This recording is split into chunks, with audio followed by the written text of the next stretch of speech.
ሰላም ሰላም ውድ ቤተሰቦች እንዴት ቆያችሁልን? ዛሬ በወጡ አዳዲስ መረጃዎች ዳግም ተገናኝተናል። እንደተለመደው ለቻናላችን አዲስ ከሆናችሁ ቻናሉን ሰብስክራይብ በማድረግ ቤተሰብ ሁኑ። አሁን ወደ መረጃዎቹ አለፍን። አብራችሁን ቆዩ።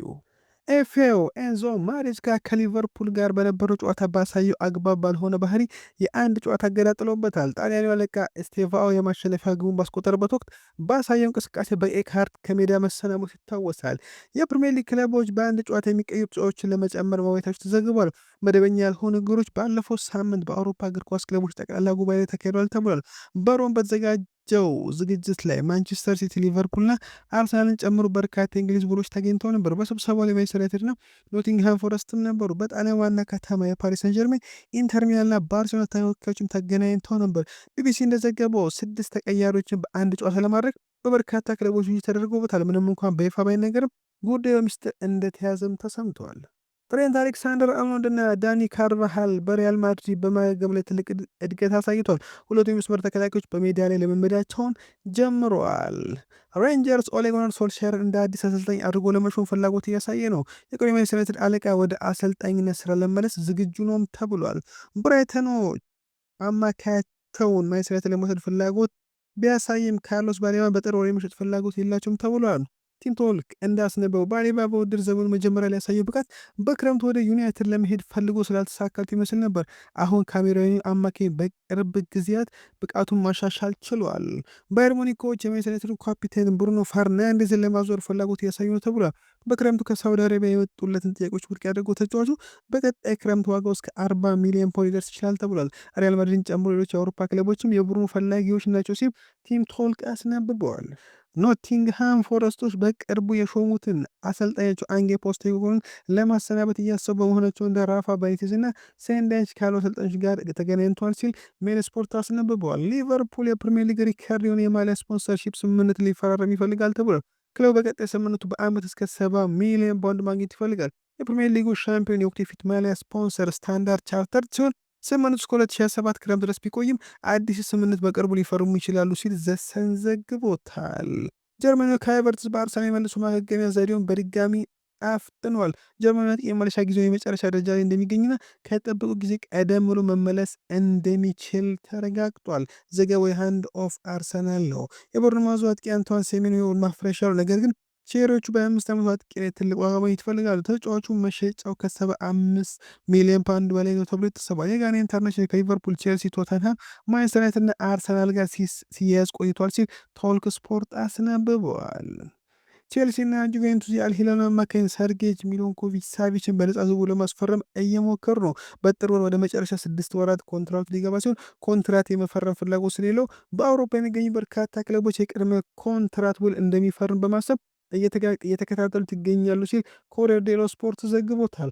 አርሰናል ሜክሲኮን ታዳጊ ጊልቤርቶ ሞራል ለማስፈረም ባርሴሎና፣ ሪያል ማድሪድ እና ኢንተር ሚያሚን ተቀላቀሉ። ሞራል ለሜክሲኮ በፊፋ ከ20 ዓመት በታች የዓለም ዋንጫ የተጫወተ ሲሆን በዚህ ውድድር ላይም በአውሮፓ ዙሪያ የበርካታ ስካውቶችን ቀልብ ስበዋል። የቪኒሲየስ ጁኒየር ወኪሎች በሪያል ማድሪድ የሚኖሩ አዲሱ ኮንትራቱ ወደ 380 ሺህ ሳምንታዊ ደሞዝ እንዲያደርግ ጠይቀዋል። በአሁኑ ጊዜ ቪኒሲየስ 280 ሺህ ፓውንድ ደሞዝ ያገኛል። ሪያል ማድሪድ ኮንትራቱን ለማራዘም ለቪኒ ጁኒየር ጥያቄ ለማድረግ ተዘጋጅቷል። ነገር ግን ደሞዙን እንዲያስተካክል ይፈልጋሉ ተብሏል። ቼልሲዎች አማካያቸው ሞይስ ካይሴዶ ወኪሉን መቀየሩ ተከትሎ የወደፊት ዕጣ ፈንታው ላይ ምንም ስጋት የለባቸውም ተብሏል። ቲም ቶክ እንዳስነበበው ካይሴዶ ሪያል ማድሪድን ፍላጎት ለማስቀረት ሲባል በቼልሲ አዲስ ኮንትራት ሊፈርም ነው ብሏል። እንዲሁም በተጨማሪ ጁቬንቱስ ኤንዞ ማሬስካን ዋና አሰልጣኝ አድርጎ ለመሾም እድገቱን በቅርበት እየተከታተለ የተባለ ሲሆን ነገር ግን እስካሁን በጭራሽ ምንም ግኝቶች የሉም ብለዋል። ቼልሲዎች ማይክ ማግናና ሌሎች ግብ ጠባቂዎችን ጨምሮ ለማስፈረም በጥር ወደ ገበያ አይወጡም ተብሏል። ሰማያዎቹ በሮበርት ሳንቼዝ እና ፊሊፕ ጆርጌንሰን ደስተኛ ናቸው ተብሏል። አርሰናሎች በጥር የዞሮ መስኮት ክለቡ እንደሚለቅ ለጋብርኤል ጄሱስ ግልጽ አድርጓል። ነገር ግን ብራዚል ከአውሮፓ ለመቀስ ዝግጁ አይደለም ተብሏል። ስፔን ብራዚል እንዳስነበበው ተጫዋች ወደ ፓልሜራስ ወይም ፍላሚንጎ የመዘዋወርን እድል ውድቅ ያደርጋል ሲል ዘግቦታል። ማንቸስተር ሲቲ በሚቀጥለው ጥር አሊያም ክረምት የኖቲንግሃም ፎረስቱን እንግሊዝ አማካኝ ኤሊዮት አንደርሰን ለማስፈረም 75 ሚሊዮን ፓውንድ ሊያቀርቡ ነው ተብሏል። ኤሊዮት ለክለቡና ለሀገሩ ቢያሳየውን አስደናቂ ብቃት ተከትሎ በፕሪሚየር ሊግ ውስጥ ባሉ ብዙ ትልልቅ ክለቦች መፈለግ ጀምሯል። ቼልሲና ማንቸስተር ዩናይትድን ፈላጊዎቹ ናቸው።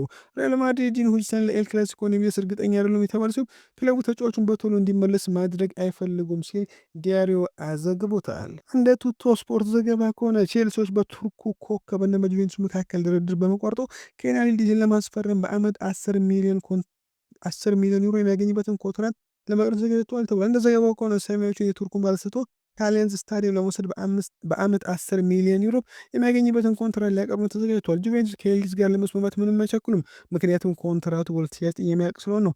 ነገር ግን ተጫዋቹና ክለቡ እስከ 2030 የሚቆይ ኮንትራትና ደሞዝ ጭማሪ ለማድረግ እየተወያዩ ነበር። ቱቶ ስፖርት አያይዞም ጁቬንቱስ ያቀረበና በኤልዲዝ ፍላጎት መካከል ያለው ክፍተት ከፍ ብሏል። የቱርኩ ኮከብ በአመት ቢያንስ 5 ሚሊዮን ዩሮ ማግኘት ይፈልጋል ተብለዋል። በጉዳት ላይ የነበሩ የመድፈኞቹ የኋላ መስመር ተጫዋች ፔሮ ሄንካፒ ወደ ሊዮን መመለሱ ታውቋል።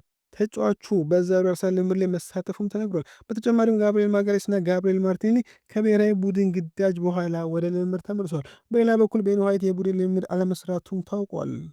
እንደ ፔተር ሃል ዘገባ ከሆነ ማንቸስተር ዩናይትድ ከባሌባ ይልቅ ዋርተንን ተቀዳሚ አማካይ ኢላማ አድርጓል ብሏል። ሩበን አሞሪም የዋርተን ቀጥተኛ ወደፊት ኳስ የማቀበል ብቃት ያደንቃል። ስለሆነ ማንቸስተር ዩናይትዶች በቀጣይ ከባሌባ ዝውውር ይልቅ ፊታቸውን ወደ ዋርተን ያዞራሉ ተብለዋል። ውድ ቤተሰቦች ለዛሬ የነበረ ቆይታ በዚያ በቃ። መልካም ምሽት።